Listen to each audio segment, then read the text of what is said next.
Okay, so when we think about major financial crime risks today, maybe you're thinking DeFi, crypto, those complex shell companies, right? Yeah, that's usually where the focus is, the really technical stuff. But what if I told you one of the biggest and maybe fastest growing areas for laundering dirty money is actually hiding in plain sight, like right inside the platform selling you everyday things online? That's exactly what we're digging into today. It's this huge digital advertising world. Google Ads, Meta, TikTok for business, places we normally just think of as, well, commerce engines. Surely commercial spaces, yeah. But they've actually become kind of prime real estate for criminals wanting to watch significant amounts of illicit cash quietly. Right, and that's our mission for this deep dive, to Yeah. really unpack how the sheer scale, the automation, that speed, and importantly, the opacity of these ad systems are being exploited. Mhm. Our sources are pretty clear. Yeah, most of the activity is totally legitimate advertising, but the volume and speed make it almost irresistible for criminals looking for that perfect modern layering mechanism. And layering is the word we really need to focus on. Traditionally, that's the tough part of money laundering. It takes time, complex trails, Shell companies, wire transfers back and forth. exactly, trying to obscure where the money came from. But these digital ad platforms, they kind of solve that problem almost instantly. It's quite startling. So, why is this digital ad space so much better for a launderer compared to, say, setting up dozens of fake bank accounts or using an old school cash business? What's the advantage? Well, it boils down to two things mainly: instant speed and global reach. You're Right. talking billions of dollars moving through these systems every single day. Billions. Yeah, often in like milliseconds. And that sheer volume, it creates this incredible noise. It's easy to hide illicit transactions when they're swimming in a sea of legitimate ones. And they look legitimate because they're being processed by, Google, Meta, Yeah, huge trusted tech companies. precisely. Plus, think about the flexibility. A criminal sets up a front, funds an ad account, maybe in dollars, runs a quick campaign targeted somewhere else entirely. And then, this is key, they can often manipulate the system to get a refund or a rebate. And that money can sometimes be sent to a totally different account, maybe even in a different currency or country. Wow. So the money goes in dirty, mixes with legitimate ad spend, Gets processed through these massive legitimate platforms. and comes out looking like just normal business cash flow. It's a brilliant disguise, really. For anyone looking at the transaction records later, like a bank's compliance team, it just flags as marketing expenses, standard stuff. Just another line item. Digital camouflage, perfectly layered. It really exploits the trust we place in these big tech payment channels. Okay, so that's the why and the where. Let's get into the how. You mentioned there are specific methods or typologies that investigators are seeing. Yeah, our sources point to about four main ways this plays out. Understanding these is pretty crucial if you're trying to spot this activity. Let's break them down. What's the first one? Okay, the first one is probably the most straightforward concept: fake businesses and transaction laundering. Here, the criminals set up shell websites. Like just a landing page. Oh, sometimes much more sophisticated than that. They can look like fully functional e-commerce stores, maybe Yeah. service providers. Professional design, branding, payment options integrated, they look real. But they're not actually trying to sell anything. Not really, no. The whole point of the advertising spend, and it could be huge amounts, is just to justify moving the illicit funds. It creates a reason for the money flow. So they show banks and the ad platforms, look, we're spending loads on marketing, we must be growing fast. Exactly. But if you as a customer actually try to buy something from the site, you might find it's always out of stock, or the checkout mysteriously fails, or customer service is just non-existent. It's designed to look like a business, but not actually do business. Just enough activity to legitimize the ad spend itself. Right. The ad spend is the laundering mechanism, using marketing costs as the excuse for moving the dirty money. That makes sense. It's structurally deceptive. Okay, what's the second typology? You mentioned refunds earlier. Yeah, this one directly abuses the payment system, Right. refund and rebate abuse. It's quite direct. How does that work? So the launderer loads up an ad account with the illicit funds. Maybe they spend a tiny fraction just to look like they're doing something, maybe running some cheap, ineffective ads Just for show. just for show. Then, the main event, they trigger a refund request for the bulk of the deposited funds. And the ad platform sends the money back, Mm-hmm. but where? Back to the original source. Not always, and this is the critical part. Often, the refund gets routed to a different bank account or payment method, maybe one controlled by the criminal, but seemingly unrelated to the initial deposit. Oh, okay. The thing is, while ad platforms might have some checks on money coming in, their processes for verifying the destination of a refund might be, let's say, less rigorous than a bank's standard KYC for payouts. So the money gets cleaned just by passing through the ad platform's system. Effectively, yes. It went in dirty, got processed via a trusted global tech company's payment infrastructure, and came out looking clean, severing the link to its criminal origins. Given how automated refunds can be, the potential scale for that is, well, it's concerning. It is very concerning. Okay, typology number 3 sounds a bit more complex.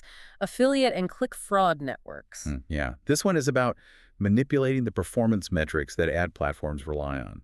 It sort of turns the system against itself. How so? Basically, the criminal sets up or controls a network. Could be bot farms, could be compromised devices, could even be colluding individuals.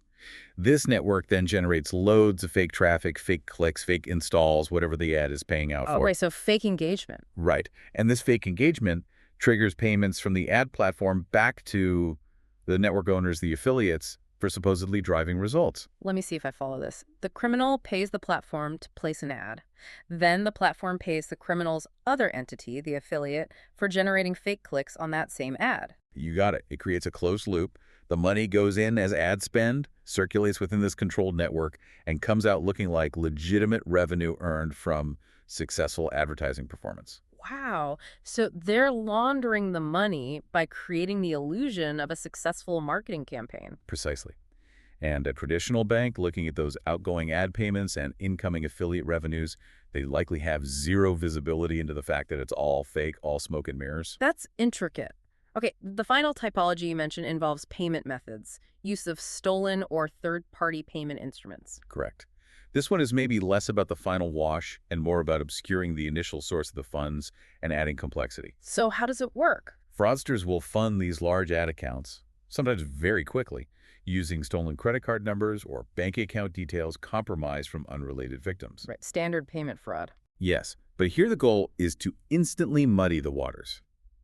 By using stolen or third-party funds to start the process, they immediately create layers between the actual source of the criminal money, which might be separate again, and the money entering the ad platform. So if investigators trace the ad account funding, they hit a dead end with a stolen card victim, not the actual launderer. Exactly. It adds steps, adds confusion, and makes tracing the ultimate origin of the funds incredibly difficult, especially when it happens fast across borders.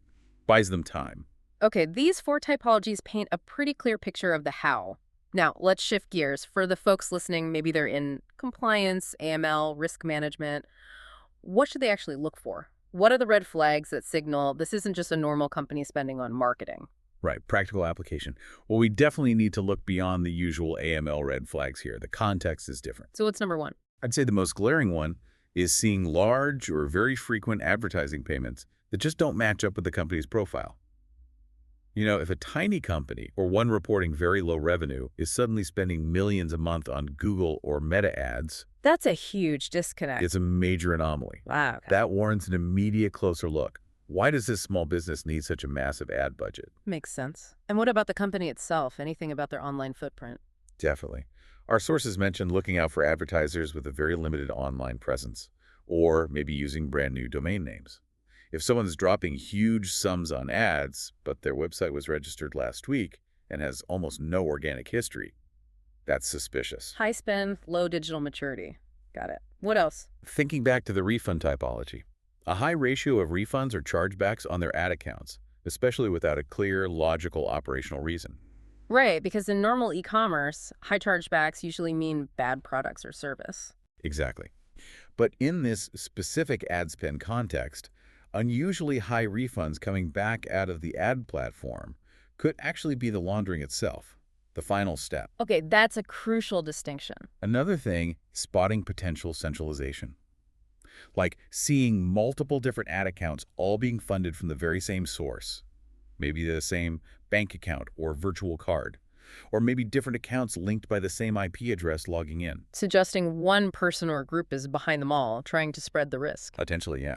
Trying to see it under individual platform thresholds, perhaps. And what about the ads themselves, where they lead? Good point. Look at the campaigns. Yeah. Are they directing traffic to websites that are non-functional or totally irrelevant or perpetually under construction? Yeah. If the destination site clearly serves no real commercial purpose. Then the ad spend likely doesn't have a real business purpose either. Precisely. And finally, a behavioral flag. If these advertisers become really resistant when you ask for more information, during enhanced due diligence, or they give really vague, hand-wavy answers about why their ad budget is so enormous, That evasiveness itself is a red flag. absolutely, it suggests they might have something to hide. This all leads to a bigger question, though. Why did this whole area become such fertile ground? It feels like a massive blind spot. It really has been, yeah. And largely because these advertising platforms, well, they just weren't built with financial crime prevention or serious AML checks in mind. Their whole model is based on scale, speed, and making it easy for businesses to sign up and spend money. Low friction onboarding. Exactly. Not the kind of rigorous KYC and verification you'd expect from, say, opening a bank account. And the automated high-volume nature of the payments just creates the perfect storm. And you mentioned intermediaries earlier, Yeah. like agencies, resellers. Right, that adds another layer of complexity. You might have an ad agency placing ads for a client, using funds processed through various payment gateways, maybe across different countries.